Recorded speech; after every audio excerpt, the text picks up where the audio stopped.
Time now for a look back at the last week in the craft beer industry. Pour a cold one and sit back for an all-new episode of Pints and Quarts, presented by Craft Beer Nation.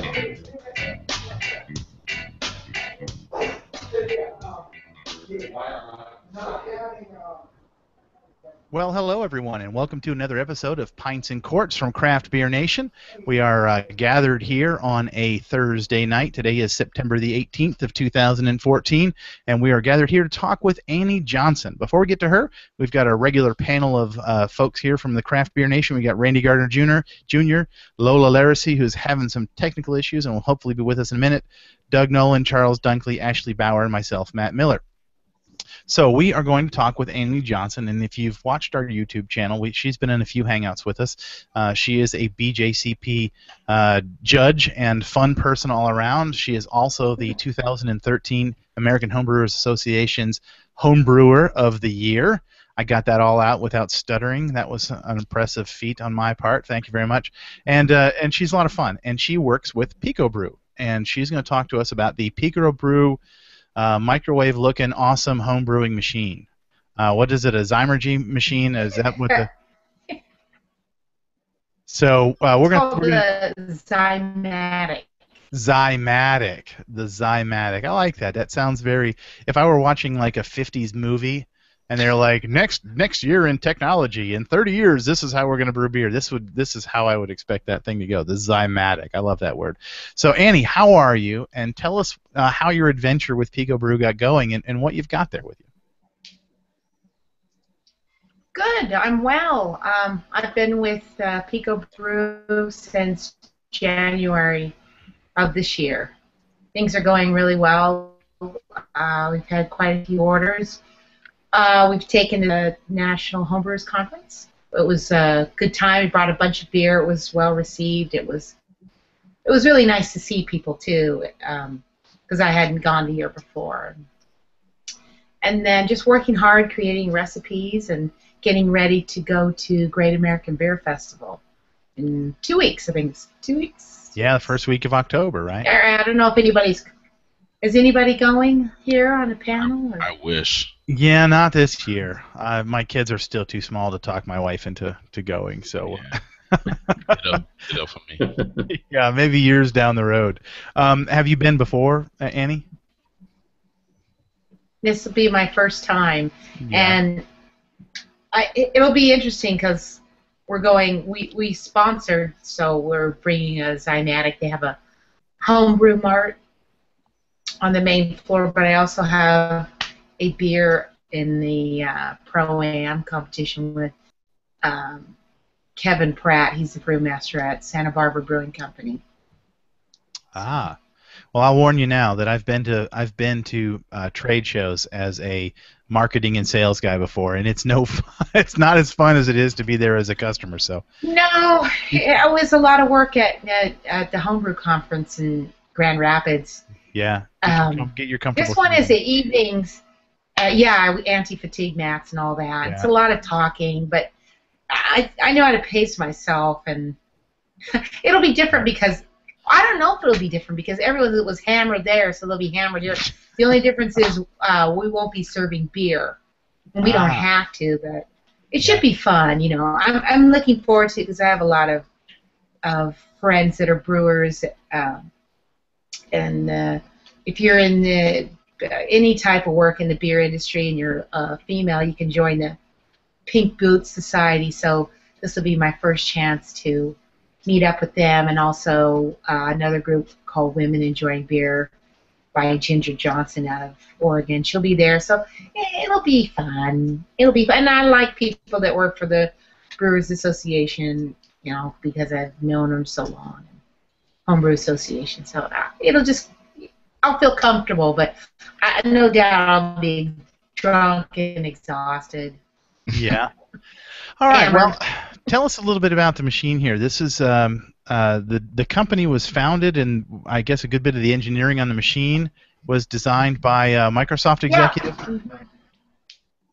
Well, this is there are two brothers, Jim and Bill Mitchell, and Bill worked for Microsoft for a couple of decades. He's the senior vice president there, and His brother is a food scientist and a physicist.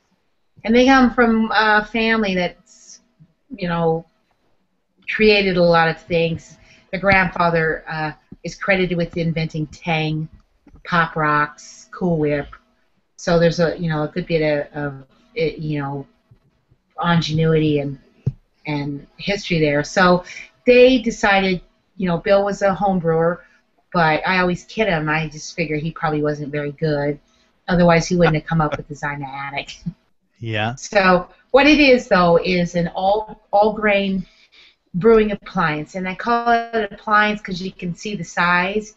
It's meant to fit, if you want, on your kitchen counter and under cabinets. It's just under 17 inches high, and all the heat comes out of the front, so you could push it flush against the wall. But the beauty of it is that it is all grain, which gives you the most control when you're brewing beer. You don't have, if you want to do extract brewing, you can, but the beauty is the all grain. And then it utilizes here over my right shoulder is a Cornelius keg, a corny cat, to hold the mash water. It cycles through the Zymatic. It's a recirculating mash, which brewers and homebrewers know as a rim system. Cycles through there, and then it heats to the boil, and then it cycles through the back of this filter, this compartment. There's this, looks just like this, and in these cages, which have screens all around, are where the hops go. Yeah, and there's a swing arm on the top here, and then it goes one. And there's a waterfall. You can't really see it on the screen, but there's a raised wall. So these are your boiling hops. And then as you move to flavor and aroma, it will fill this one and continue to hit the boiling, then move to the next, then hit these three. And then finally, your late addition hops. And then it will cycle through all of them. So you put them in all your different times, and it comes with a web-based recipe crafter. Everything is online, hosted by PicoBrew in Seattle. So you can craft your recipes. You can watch your sessions. It's capable of multi-step mashing. I think the most I've done is 7, which was a little involved. I get a German beer. And then it keeps it within a degree. But the Zymatic is just all about time and temperature. Any length of time, any temperature that you put in, of course, between the groundwater temp and boiling, it will hold for as long as you want. Right. So that's what brewing is. Brewing is all about time and temperature. So just getting started, out of the box, I've got a recipe here that says go get 4 pounds of this grain and grind it up and stick it in. And then, I can start without knowing all that stuff, right? I mean, you're doing some prepackaged recipes? When you look at the software, when you log in, on the internet and you log in, you can go directly to the recipe library. So my job at Pico is to I have 4 of these at work, and then I just try different recipes from my own homebrew catalog. Other homebrewers, there's some friends of mine. There's Mike McDowell. There's Denny Kahn. There's Jamil, and their recipes I use and put them in the Zymatic, brew them, and see how well they compare to when I brew them on my home unit. So the thing about Zymatic is consistency. Everything that you make, that I make, you can make. Yeah. There's no variation. And you can make it the same way twice in a row. Repeatability, yeah. So tell me about the software here. You can make it twice in a row, 200 times in a row. So it doesn't look like there are any controls on the outside of the machine. There don't look like there's any controls on the outside of the machine. Just this. So you plug that into your network? It's got a Wi-Fi connector to it or something? It runs on Wi-Fi or Ethernet, yeah. I know you can't see it, but here I'm pushing the encoder button in, and I have brew recipe and all these various things on the menu. And then everything that I do on the servers on the web And then once I click save on a recipe, it automatically loads to Zymatic. Syncs. All right.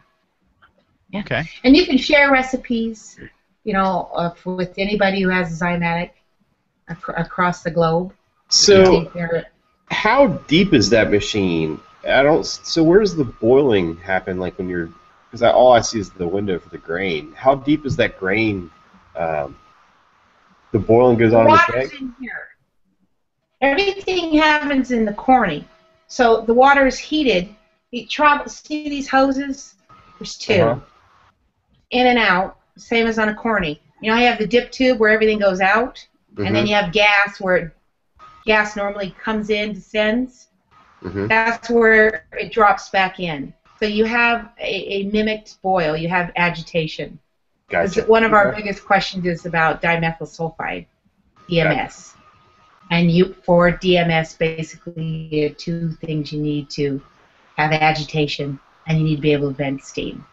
So here's agitation from the drawing out, dropping in, and then the vent of the steam on the top. But you have 6 temperature sensors inside. So it measures the wort at all different points as it goes in and out. And then when you have your software, you can watch a session and see where you're hitting all your points from the mash. And you can do anything. When I do a multi-step mash, I may dough in at 100 degrees, bump it up to maybe 112, go to 135, then go to 152, and then a mash out, 168. I can do all that. It's what it is if you think about a professional brewery and their functionality, it's all of that, but it's shrunk down on your kitchen cabinet or in your basement. Well, then let's talk about. I'm sorry, Randy. Go ahead. Is Pico going to have I think Matt asked this earlier, but you may not have heard him, but is Pico going to have pre-packaged recipe kits with pre-built grain bills and all that stuff that customers can buy, or is it all? Do. Oh no, we do. We have them with Mountain Homebrew in Redmond, Washington, but you can just take a recipe, or you can take your smartphone or your tablet or your laptop to your homebrew shop and you can order it, or you can order, on an online homebrew shop. All the recipes are, there's nothing's hidden. It's all available. If you want a clone of a specific recipe, and you want my version of it, my expertise, then I will clone it, brew it at least half a dozen times with dry yeast and several different liquid yeasts, and again give you a final recipe. Cool. Yeah, and it's your average batch is reduced because it is smaller. Your yield is only 2.5 gallons because you're using a 5-gallon corny. Because when you're done and you go through the chilling process, this is also your fermenter. You just remove this foam trap and put on an airlock. I've got one fermenting in my fermentation chamber around. Are there any intentions of making a larger one to do larger batches? Yeah, that's down the road. I've been experimenting. I have a 10-gallon corny keg. I don't know if you've seen these. They look like R2-D2. They're huge. But I've done several 5-gallon batches. What you need to do, though, because the max capacity of the grain load is only 9 pounds, you'll run through one mash, remove the filter, dump the grains, compost them, and then put in a second grain load. And that's how you have to achieve it. So, you have that, which will probably take an extra hour. Yeah. So your average batch is about 3 hours. So you have to consider that. But if you're an all grain brewer, you're usually used to 4 to 5 hour brew days as it is. Yeah. We're running down on time here, but I wanted to ask you the biggest thing in homebrewing is cleaning. So what components there need to be cleaned, and where does sanitation come in? I remember reading that this thing was dishwasher safe. At least the bucket was. What's a cleaning day? You take care of your keg. Take care of your keg just like you would if you're a regular home brewer. Dismantle it, clean it with PBW, powder brewery wash. Use your Star San sanitizer. And then all these pieces here, the step filter, the screens that are inside, because there are false bottoms, and everything is dishwasher safe. It just goes in the dishwasher. And I guess then the since deep clean is Zymatic. Oh, go ahead. No, go ahead. You were getting ready to say deep clean is Zymatic. Yeah, you dishwasher tab just goes into the bottom here. I gotcha. The I guess the lines themselves are carrying boiling liquid during the boiling cycle, so you'll be all right there, huh? Yeah, it's it's silicone tubing. It's up to 250 degrees. Inside there's a heat exchanger. There's a hot rod with food grade glycol. That's how you are able to maintain your temperature. Wow. And it's a pretty cool unit. Yeah, this is well thought out, man. Yeah, White Labs has 2 Zymatics, and there are some professional breweries that use it for prototyping. So the beauty of the Zymatic is, though, once you load it and start it, you can go do something else. And then you can go to the movies, you go to the grocery store, you just watch it on your phone and see where you are in the session. Or you can initially start it so it will just shut itself off when it's over. Yeah. It's pretty cool unit. But like any good infomercial, you got to end with a price. Yeah. Like I mean, where are there options? What are the options? Yeah, there's pre-order right now. It's $16.99, and then you get it for $17.99 if you want a keg. We have to sell them with brand new corny kegs, but we charge $100 for those, which is a little bit below what you can buy one. But so you have both options because you can use your old corny kegs.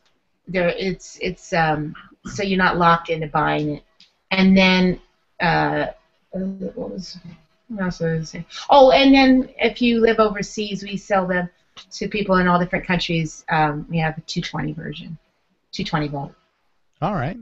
Oh, okay, for international folks. All right. Well, yeah, I think it's I mean, we've been kind of watching this. It started out as a Kickstarter like a year and a half ago, and it's taken quite a while to get to production filling these things. What you said, they've shipped 100 of these. There's another 100 coming. Yeah. I would imagine over 100, and these are fulfilling the Kickstarters, those pre-orders, and they'll be fulfilled by the end of the month. And then we moved it to the pre-sales.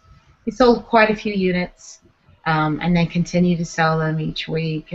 But I'm excited to take it to Great American Beer Festival. It's only been out in public 3 times prior, and I don't know, anybody pay attention to GeekWire. Bill, the founder, he'll be speaking at GeekWire. I think they'll be online too, which is some GeekWire summit or big. All right. And then I think we'll be there. So. Well, we have a direct line to Annie, and she's on Google Plus. So tag Craft Beer Nation with your questions because there's going to be a lot of them. I think this is a great device. I think this would be well served by people seeing these things in action. You're talking an hour from the time you dump the grain and put your hops in there until the brewing process is done and you're starting cleanup. Oh no! You have to. It's just like all grain brewing. It heats your mash water to whatever temperature that you put in, and then you can go. So you have to mash, and your mashes can be 60 minutes to 90 minutes, or if you're doing a light beer, 120 minutes. So the time can vary, but I would say that the average batch is about 3.5-4 hours. Yeah, that's what it takes to brew all grain batch of beer. But it is less hands-on during that time. So right. Yeah, once you load it up and push go, you don't do anything. You can start drinking off the last batch. Then when the fermentation process. I don't drink when I brew, but you can drink when you brew on this. The corny, the boiling corny there turns into the fermenter, and then you just charge it up in CO2 and deliver right off of it as right? Well, you chill it down. You chill it. Put your yeast, go through your fermentation, depending on what style beer you make, and then when you're done, you can push it out into a serving keg. I don't like to serve my keg on yeast that I fermented the beer with. I push it in, so what you do have is a closed system from the beginning to the end. So your beer isn't exposed to the air. And if you're a brewer, you know that after beer is fermented, oxygen is not a good thing for your beer at all. How do you cool the beer after post brew? What's the cooling process? You have different methods. You can use an immersion chiller, which I do. It takes 25 minutes. You can take off this. It's just a neoprene wrap, like a scuba gear. And put the keg in because it's recirculating all the time. And then also the display tells you, depending on what yeast you select when you're doing your recipe, it gives you a target temperature to cool it. And then you'll see the temperature dropping as the beer cools. And when you hit your target temperature, it goes on a 10-minute countdown because it's going to shut down after 10 minutes. So do you have an immersion chiller that goes into the keg? No, you hook up the immersion chiller on the exterior. Gotcha. And then you put the immersion chiller in a bucket of ice. Works great. Now I understand. All right, cool. About 10 pounds, 10 to 12 pounds of ice takes. All right. Well, I think that has given us just enough information to A, ask some questions, and B, get our credit cards out. So I have absolutely no homebrewing equipment at all, and and I think there's going to be a market of people that, like me, I would assume that 5 gallons of beer is a big commitment, and it doesn't sound like it, except that I'm the only one drinking it in my house, and I get bored easily. So 2.5 gallons to me is a plus that it's a smaller batch, that I can brew beer and have smaller batches and make something else. So that excites me. So I think I might become a customer here one of these days once I can talk my wife into it. But yeah, they make small 2.5 gallon kegs we use them at work all the time. And of course, you could rack to bottling it from the fermentation too as well. You don't have to have a kegerator or a CO2 tank. You can go directly to bottling, which I do too. It's a very, bottle conditioned beer is for the purists. I prefer on my Belgian beers. I don't know about you guys, but so I love Belgian beers so much because they take on so much complexity when they develop naturally in a bottle. And you can say the same thing for English beers. Yeah. Absolutely. Ashley's a big English beer fan. Me too. Well, there were a couple of news stories that we wanted to get to, so our viewers will just have to ask questions in Google Plus or somewhere on Facebook. Annie can be found at PicoBrew.com is the website, so find their product, ask some questions, and get one of these things on order, because apparently it's going to be spring until they fill orders on the things that come in now. So, but that is exciting.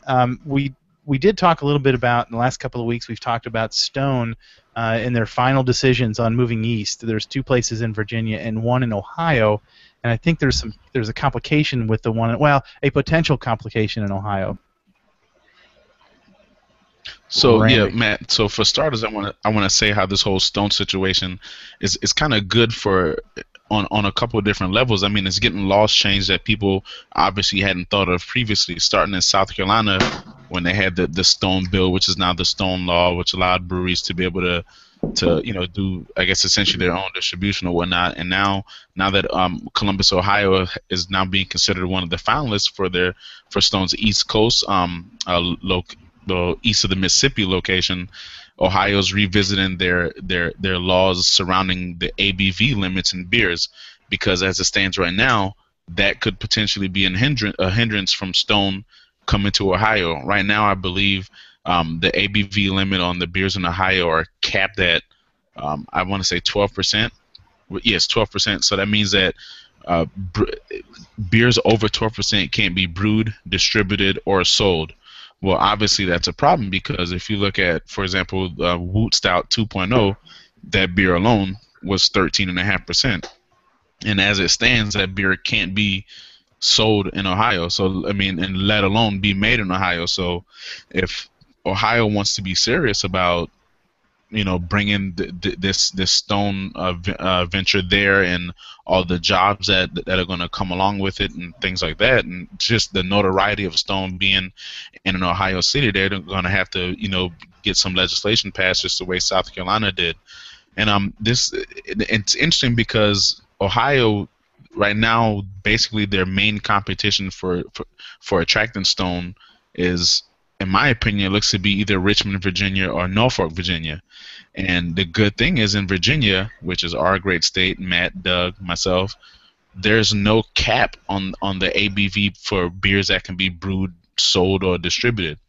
So that's something that Ohio really has to look at, because their competitors don't have that same barrier that's that could potentially prevent stone from coming. So that's definitely an interesting story, because once again, this stone movement, I'm going to call it, is sparking legislative changes in states that could be very much pro craft beer. Well, here's my quick take on this. About a week ago, Stone was supposed to announce their final decision. They'd said, in the next couple of weeks. And then about a week ago, a news story came out that said, we're going to have to postpone it. There are some things we got to deal with. It said several moving parts. Yeah, and then 2 days later, this story about the ABV limit in Ohio comes out. And here's my feeling. They have made their decision. They know where they're going to go. And if it's Ohio, then they have to wait until legislators make this change. If it's not Ohio, waiting a week to announce it's one of the 2 Virginia locations allows Ohio to step on themselves to change this law and improve things for every other brewer that comes behind them. And I think we had the same conversation when they changed the laws in South Carolina 6 months ago or 3 months ago, thinking that they were going to get the Stone Brewery. They felt they bent over backwards and combed their hair and did everything they could to make it look pretty down there in South Carolina for them. And I think that's Stone's angle. And is they can drag this out and make beer laws more readily available and more friendly to breweries all over the East Coast. I thought that when they were going through the whole thing in South Carolina, I honestly thought maybe Stone is kind of viewing themselves as one of the people who can foster change for craft beer throughout the country by getting state laws changed. So it's not necessarily about, in the South Carolina situation, it's not about, at least for me and Ashley, I think, it's not about, we want Stone. Like, we didn't get Stone, but we're totally not bummed about it because we got so many other good things out of the deal. Yeah, exactly. Yeah. And that really is their power. They're dangling that $37 million carrot and going to get as much out of it before they ever spend $1. Well, $60 million, I think. Oh, I thought it was a $37 million construction investment, but you're right. And that kind of stuff is really nothing to sneeze at. I mean, that's a big improvement. That's 100 jobs. What do you guys think about Stone beer? I love them. Yeah, if you're a hophead, they do good hoppy stuff, yeah.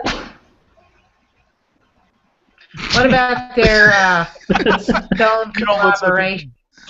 Their Kickstarter.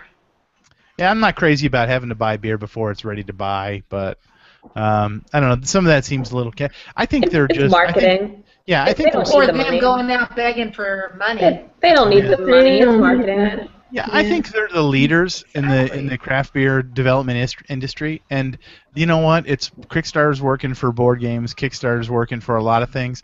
Let's give it a shot and see if we can stir a buzz. I wouldn't be surprised to see it fade away, but somewhere there's a marketing person in San Diego that said, "Let's give this a shot," and Greg went, "All right." Well, and you know what? The thing is, we don't need the money. That's what gets me. No, listen.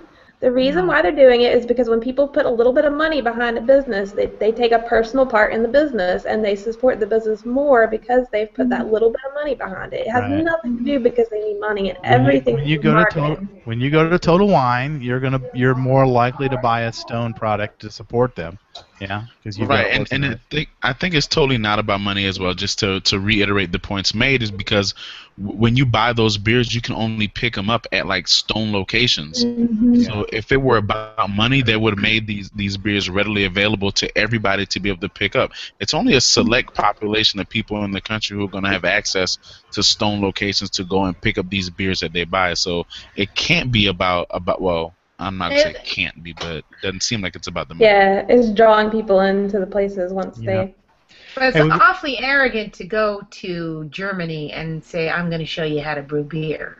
Well, they do Well, brew they're arrogant not- bastard. Fair though. I'm going to show you how we brew beer in America, right? I don't know. It might be, maybe they are going to carry themselves arrogantly over there. I mean, actually, when you saw I say they don't try to brew German-style beers when they get over there. 'Cause Yeah. Right. if they brewed a lager, I think the world would come to an end. If Stone brewed a lager, but talking about brewing and talking about Europe, well, I guess technically Europe, the Great Britain. Lola, did you get your audio working before I continue on with this? I don't know. Is it working? Loud It and is. clear. Yes, it is. Yeah. Today was a very important day for Scotland. Yeah. We've been drinking it on the air, so I don't know if they've started to release early polling releases. I don't think it's going to be till tomorrow morning. But Scotland is brewing. Scotland is voting on independence from the UK today, and it's apparently going to be a very close race. What does And the Lola- Queen have to say about that? Yeah, I don't think she's very excited. I think Doesn't there's matter. She begs them Yeah, to she didn't consider much get a their. vote. Yeah. Yeah, They- Sean Connery they- gets more of a vote than the Queen does in this. Sean so. Connery is for it. She's going to remind. Yeah, she's going to remind him what she did with Mary Queen. There was Lola found a story about a Scottish brewery that did something really cool. It is cool. They made two beers. Now, I'm not entirely sure what type of beer they are. I'm assuming they're the same one because I'm assuming people did not choose which one they wanted based on the style of beer. But one batch of beers is called No Thanks. The other batch is called Yes. And they sold them for 1 week from September 8th until like the 16th. And they tallied how many people bought yes, how many people bought no. If the vote for Scottish Independent were up to beer drinkers in Scotland, they would be their own country. Oh yeah, they voted yes by purchasing, huh? By 87%. Wow. 80. That's for Crazy. 7%. That is crazy. It's awesome. So the The Scottish people, the craft beer demographic is all about independence. they want independence. They want to wear their kilts and nothing else. And they want to climb a tree and fall off when they've had too many yes beers. And they don't want no marm, queen, majestic lady telling them what to do. Yeah. So Hey. they said yes. All right, we got one more story to cover before we get to reviews and releases, and that is ties into tomorrow night's Friday Night Hangout. Tomorrow night at 10 o'clock Eastern, we're going to talk about Oscar Blues as a brewery, and just this week they made the headlines. Randy, what was that? It was something from Craft Beverage Jobs on G+. They shared it, but it was a story from the Full Pint. So yeah, Oscar Blues is listed by, and it's on the Inc. 500 list of the fastest growing private companies in America, and they've had, I didn't know this, they've had 9+ years of consecutive double-digit growth, and before that they had triple-digit growth. So that's what catapulted Oscar Blues onto this Inc. 5000 list of fastest growing private companies. So the average company on the list grew by 516%. That's stupid. Yeah. Okay. Wow. But nonetheless, it's awesome to see a company.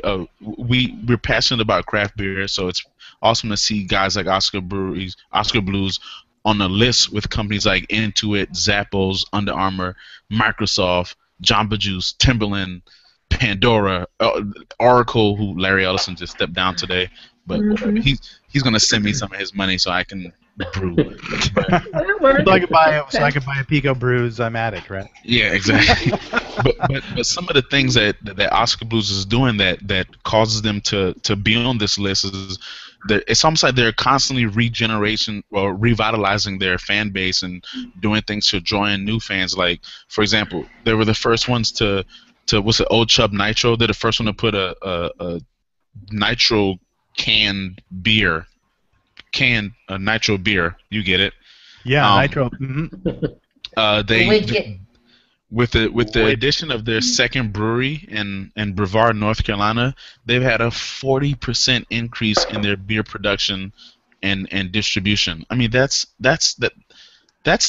nothing to sneeze at. A 40% increase, just from adding that second brewery. So I mean, they're doing things like that. They have a lot of local things. They have a Oscar Blues Reeb Ranch. It's an epic bike and beer fueled destination in North Carolina. So for those who are trying to spell out what I'm saying, Reeb is actually beer spelled backwards. So Oscar Blues rebrand. And I thought it was about Reba McEntire. And Stone just wants a little bit of that love. That's all Stone wants. They just want Just a little bit. $70 or $80 million of Just that a love. touch. And they also, it's not just about beer. They have family restaurants. They have one called Cyclops Beer, Cyclops Bike Cantina, and Chubb Burger at Coors Field over in Colorado. So it's about beer. It's about being innovative. It's about appealing to families on the whole, as opposed to just the beer drinkers in the family. It's doing things like we spoke about earlier. How not early tonight, but I think it was in the previous Pints and Quarts. But they're the only ones in the country who can sell the equipment to make the crowlers, the tabletop where they do the 32-ounce. The 32-ounce cans of beer. So Oscar Blues is the only outlet in the country where another brewery can buy the tabletop seaming machine to make those crowlers. So it's things like that, creating a little niche within the industry that allows them to keep going forward. That's doing things like allowing them to keep growing and have the fortune of being on this Inc. 5000 list of the fastest growing companies in America, private companies in America. Well, congratulations to them. We'll watch for them to be on the list next year. And honestly, if they keep making good beer, I'm going to keep buying it. And I don't think I'm alone with that. So big things ahead. I love their beer. Yeah. All right, we're gonna shift gears here real quick. I'm gonna go into fast talking auctioneer mode, and we're gonna talk about the review of the week. And it comes from an Aussie. It comes from an Australian gentleman, Craig Bilski. And it's a beer that none of us on this panel can get. Most of us will probably never drink, but there are a couple of redeeming qualities about this guy in his posts here. And one is this is Cascade is a brewery, and it's their Cascade Pale Ale, and he doesn't like it. He gives it a 2.5 out of 5. It pours a golden color with a decent head that dissipated quickly for me. When poured, it looked a bit like a lager, and despite a bit of fruity aroma, it tasted a bit like a lager as well. I suppose you could say it's a golden lager. The aroma itself wasn't overly enticing, while the taste was a little unusual, but not unpleasant. Unfortunately, Cascade has yet to redeem themselves and win me over with this one. I guess he had some bad experiences with this brewery as a youth, but he's not a fan of them. Not a big fan, not a big fan. But there are still a number of others in this range that I'm yet to try. But besides this, he shared it to the Google Plus community, and so Australia is representing on Google Plus in the craft beer community. Well, the couple of things that I like about this fella, Wild Heart Media is his blog, .com.au, is that Australia apparently has a burgeoning craft beer scene, and I would think you'd go to just about any country and find the same thing. But when we were looking at reviews, I clicked on this company, I Googled this company, Cascade, and I looked at their website, and it was just like every microbrewery that you'd have here in America. Now, obviously, when you get to the Oscar Blues or the Stone size, things are fantastic. But this is just a little craft brewery that makes 5 or 6 beers. They probably it looks like they bottle, so they've got a bottling line. But they're just a small regional thing here, and they're doing their thing. This guy doesn't like it. Maybe this was not their best. Sometimes a pale ale is a hard thing to do. If you don't, if you do bigger beers better, a pale ale might be a little hard thing to master. But it just excites me to see that the craft beer thing is not really just an American thing. This is going on all over the U.S. We just talked about Stone, who's going to build in Germany. So craft beer is coming and growing by leaps and bounds, and that excites me. I love the bottles. Can I tell you that the Americans are loving the Australian hops, and so are the homebrewers as well. The tropical notes to so many good ones coming out of Australia and New Zealand. Yeah. Yeah. So, well, good. Well, thanks, really thanks, Craig, for sharing that. Anybody who's listening or watching can find that review. We'll share that on the Google Plus community this week. A couple of new releases coming this week. Great Raft at Arm's Length is a 6% IPA. That's coming out this next week. Oscar Blues High and Day Flood. Oscar Blues High and Day Flood Anniversary Beer. I don't know. That was written in Brazilian. I'm not sure how those words work together, but an IPA coming out from Oscar Blues. Breckenridge has got Pineapple Express Double IPA. That's out the 13th, so that's out and dank, right, Randy? Gotta be.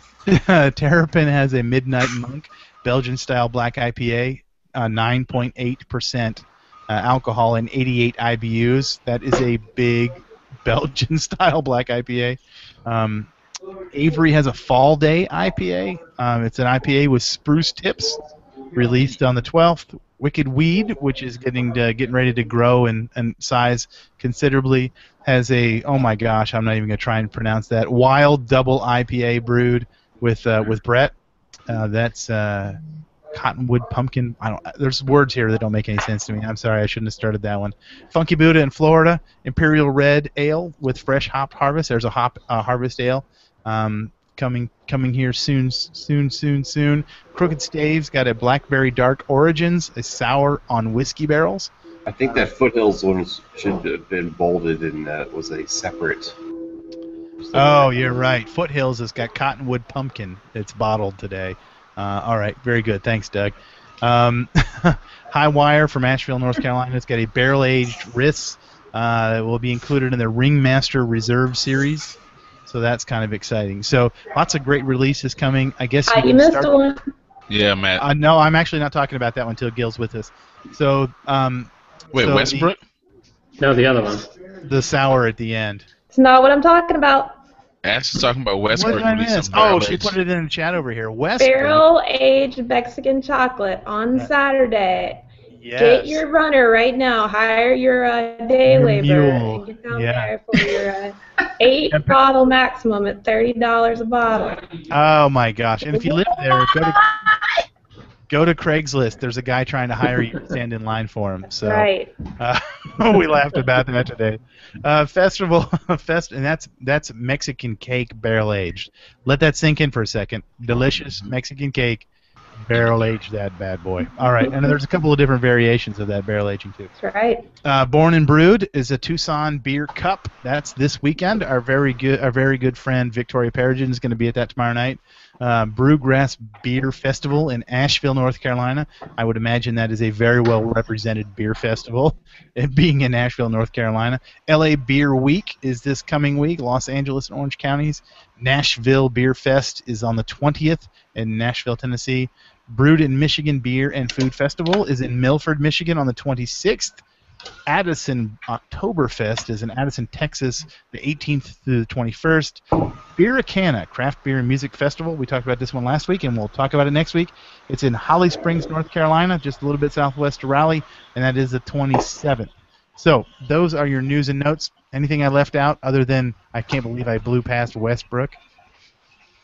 So we circled back. Aleworks. Lover's Greed. Oh, yeah, that sour is out now. That's actually in distribution because I got one yesterday. Randy's got one or two. That's their sour something ale. It's kind of vague, the labeling is. So Isn't it American? I think it's an American Wild Ale. Is it American Wild Ale? All right. Well, that one is on the streets now. If you want some of that, go get it. It's a little spendy. I don't know if this is a new trend, but $15 for a 330 is a little hefty of a price for me. But I guess I'm gonna keep buying these things. So. Support local. Yeah, buy local, buy fresh, buy local. So buy Lacto. That is it for this week. Thank you so much to Andy Johnson for coming out talking to us about PicoBrew. Visit PicoBrew.com or send your questions to info at PicoBrew.com. Until next week, find some good friends like Andy Johnson. Find some good beer, and mind those P's and Q's.